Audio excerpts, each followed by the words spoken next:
Hello everybody, this is Lee here with a stretch routine video to help reduce stress.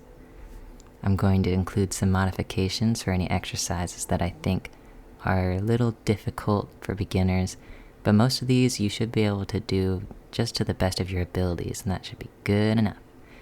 So I really like this stretch routine after a day of work where I feel like a glow stick that needs to be twisted around and snap crackle just to feel a release.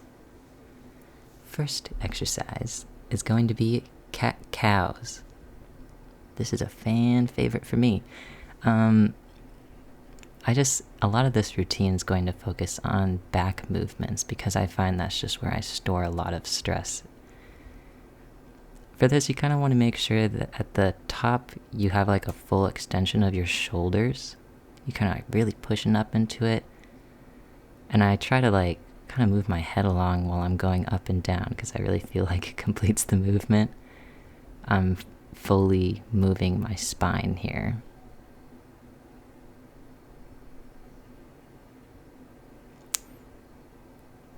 Not much else to say, I guess. I tried to make sure that when I was filming this, it's a pretty realistic in how long it takes, so I didn't cut very much. So for here, I don't remember what this is called, but it is a yoga pose. What you want to do is kind of like roll your spine as you do this. Is it called cobras? Cobra pose. While you're fully extending, just kind of lean back, hold it for a second, and then roll back down. So I really do start with my shoulder blades. You can see it, my shoulders contract when I'm just about to pull up, and then I pull up with like my rib cage and the rest of my back. Now for this exercise, I feel like it's a little, I don't have a name for this. It might have one, but I rock forward, and then when I fall back again, I'm actually like pinching my shoulder blades together, which sounds counterintuitive. But then when you lean forward again, you're like relaxing them for a second, and then you lean back and you pull them together. And the compression, I feel, works on correcting posture, but also it just feels really nice afterwards. So when I first started doing these and I was holding this pose, I actually felt like so jittery that I would need to kick my feet around just to like get through it. And it's not like it was hurting, it was making me restless somehow though. So I was like, I'm tapping into something right now. I'm gonna keep doing these every day. And now I don't really do that little jittery thing, although I kind of wish I did in this video so I could show you what I'm talking about. But oh wait, no, never mind. I was about to say I was. And then I kind of like roll backwards, do little twists. It feels good. And we're gonna do a lumbar twist. Now I believe I do have a modification for this one. Unfortunately, this is one of the few exercises I really don't have a great view of the original one. I'm sorry about that, but you have your knees on one side and then you twist in the other way. As for the modification, you just kind of are like T-posing on the ground, but then you bring your knees up and you very gently rock back and forth. This, I believe, you're still targeting your lumbars, but it's a little more beginner friendly. So I quite like that. Alright, for this next one, this next little bit, this is where I mess around the most. I'm trying to illustrate how you could do this in a very confined space, but I did realize I needed to move my fan. So I kind of like kick my feet in the air, move them around a little bit. Just for the fun, just for the movement. And then we get into the actual pose where I kind of like lean it back. It's called plow pose. And I have a modification where you don't exactly have to be on your back to do this.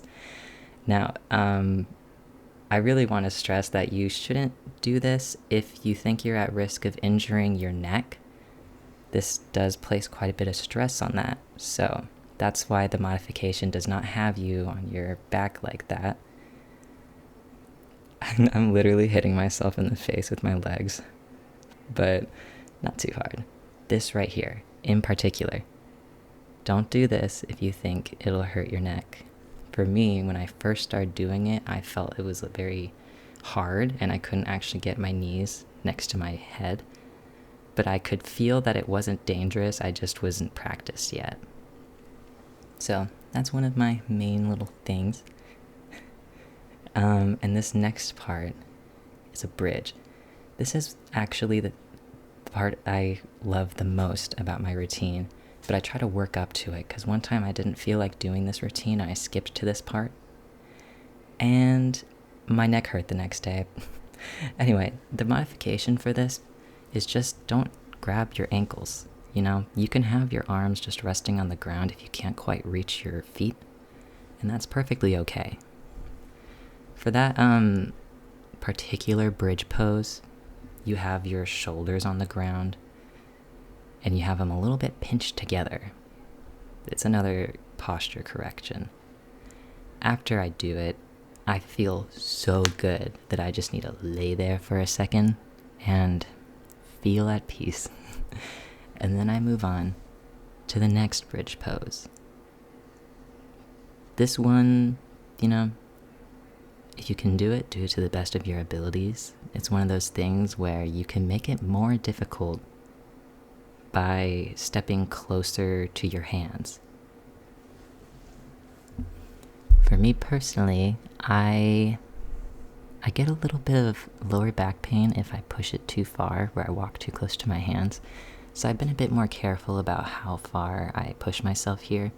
But once I get, my feet in a position I like, I actually kind of push forward with my legs so that I have a better arch. Because I just saw gymnast videos recommending that. I try to hold this pose for about 30 seconds. I don't know if it's 30 seconds when I'm doing it though, because, I'm a little distracted. I'm a little bit struggling. My head's upside down. And then I just soak up that good feeling the second I lay down. I just feel so good. And it really makes me feel like I'm ready to go to bed. So I love to do this before bed. During a stressful week, I do this every single day. It really is an easy daily stretch routine to just feel better. And also, it's good for mobility, good for flexibility. And now it's bonus round, fellas. This I don't always do, but I frequently pair with my stretch routine I just showed you that mainly focuses on back. This is mostly for your legs and hips. I highly recommend this routine bonus portion for people who have desk jobs who sit all the time, because these are hip opening stretches.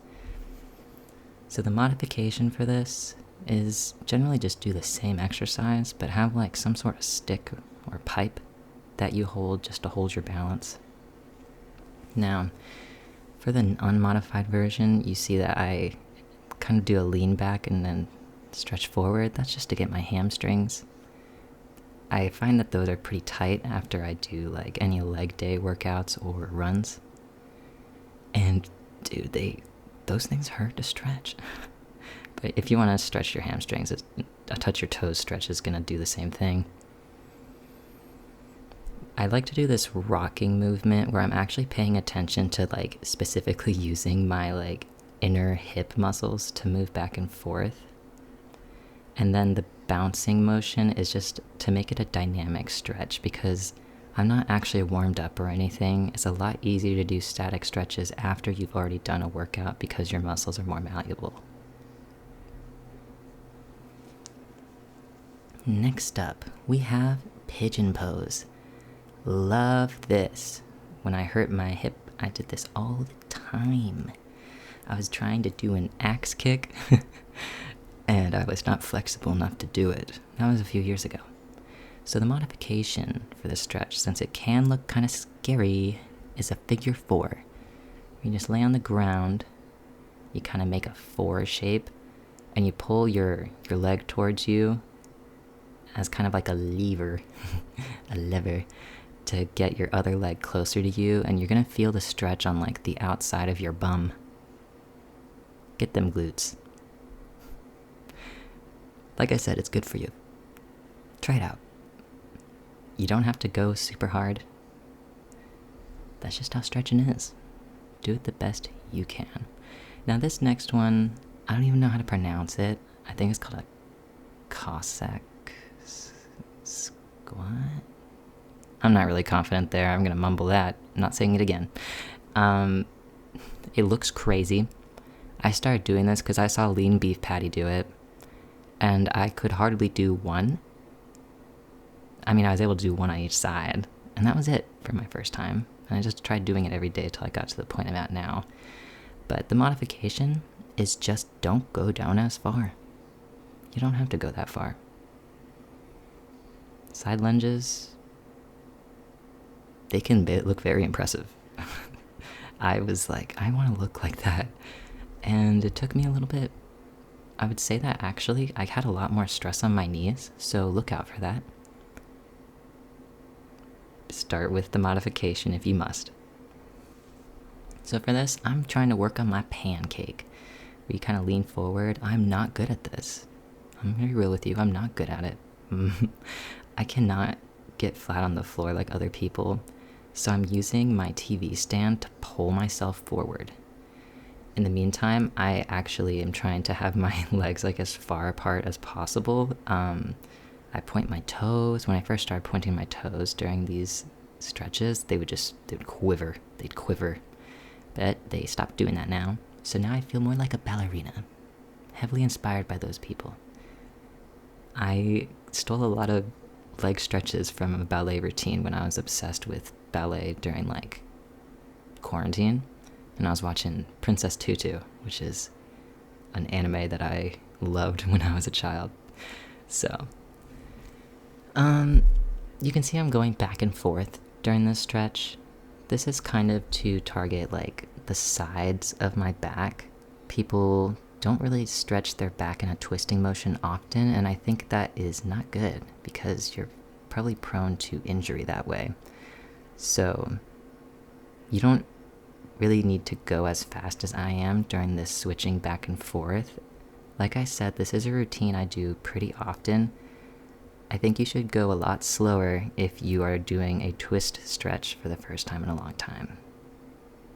So that's it for my stretch routine. I hope you enjoyed. This was my first time editing this much, and I think it went okay. Thanks for watching. Good luck.